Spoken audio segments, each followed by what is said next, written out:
Okay, now it's time to start making some of our blocks for this fun project. And so what I've done, I've taken my little foam core board, and this is kind of a handy thing to have in case you don't have one. This is some foam core board that I bought at the dollar store, and I just glued extra backing onto the board. And this allows me to carry things around my sewing room without getting jostled. I can lay things out and see how it's gonna look. And you can see I use it quite a bit, the batting's peeling off. And once in a while you have to run a lint roller over it to get the threads off. But it is a handy little tool to have in your sewing room, especially when you're putting together little pieces and you want to make sure that you're doing it right. So these are the starter squares. And I've got them laying out on my foam core board, and this is how they go together. We're going to sew the 2.5 inch pieces on to each end of a 2.5 inch block, and then we'll sew the 4.5 inch, we'll press the seams going out toward the dark, and then we'll sew the 4.5 inch pieces on. So let me do that, and then I'll be back and show you what my finished starter blocks look like. But meanwhile, heat up your iron because you're going to want to have that close by so you can do some good pressing, because good pressing makes a good block, right?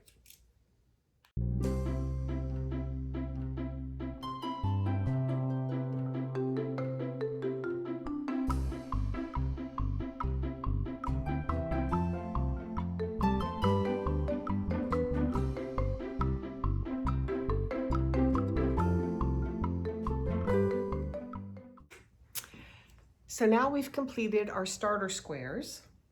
And here they are, my two kind of bold fabrics I chose for my starter squares. And then the other squares will attach and move out from the squares. So here's the starter squares. So now it's time to do the pieces that we add on to our starter squares. And I got a little bit of a head start on these. These are two of the 1.5 inch squares, one of the background fabric, one of the colored fabric, and this is a 2.5 inch rectangle. So we're going to be joining the two 1.5 inch squares right here, joining the 1.5 inch squares, and then we're going to sew the 2.5 inch rectangle onto the right side of these. And this layout has to be identical to this in order for it to attach properly to the starter block. So make sure when you make these blocks that they are identical. We don't want this piece over here. We want this piece to be on this side of the 1.5 inch blocks that we've sewn together. Okay, so I'm going to go ahead and make these, and then when we come back we will attach the triangles, and then we'll go on to the next part. So go ahead and make your blocks. I just have to make 8, but you may have to make more than that, so take your time. I've got my 1/4 inch foot on, I've got my stitch length at 2.0, nice neutral thread. Take your time, press toward the dark, and then when we get back we'll add the triangles onto the side. All right, happy sewing.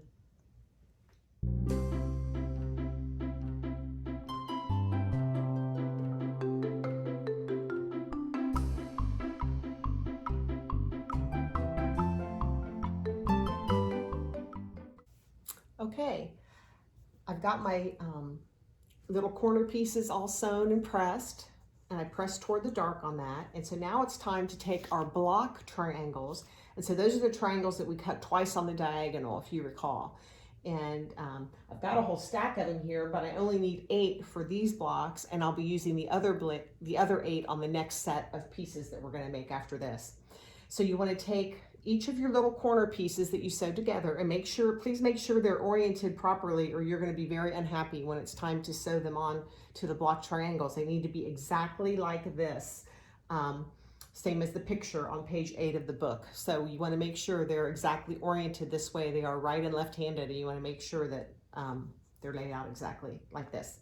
So what you want to do is you want to take one of your block triangles and you want to line it up with the edge even across the top. So you lay it right sides together like so, and you're going to stitch with a 1/4 inch all the way down, making sure that these two edges are lined up together perfectly, and stitch with a 1/4 inch all the way down. I've got one here I already did, and this is what it looks like. So that will be your finished piece for this section. So go ahead and sew your block triangles on to your pieces, and then when we come back we're going to sew the other segments that we need, the 8 additional segments, and then we'll be ready to lay some of these out perhaps on the design wall and see where you want to have your colors be actually in your finished item. So go ahead and sew your block triangles on, and then we'll be back. And press toward the triangle. Press the seam out toward the lighter triangle, which is a little bit unusual to press to the light, but press it out toward the triangle. Okay.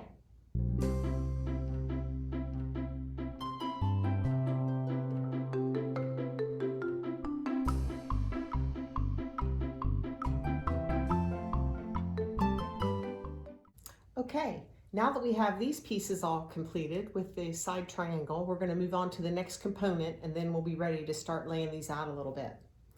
Next, we want to take a 2.5 by 1.5 rectangle and join it with the block fabric and the background fabric and press toward the dark. Okay, so we'll be making 8 of those, or I'll be making 8 of those. You'll be making however many you need.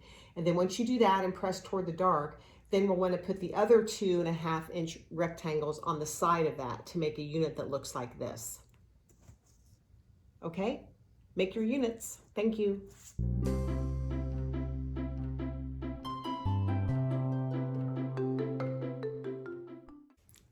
Okay, now it's time to sew your remaining block triangles to the edges of these new pieces we just made.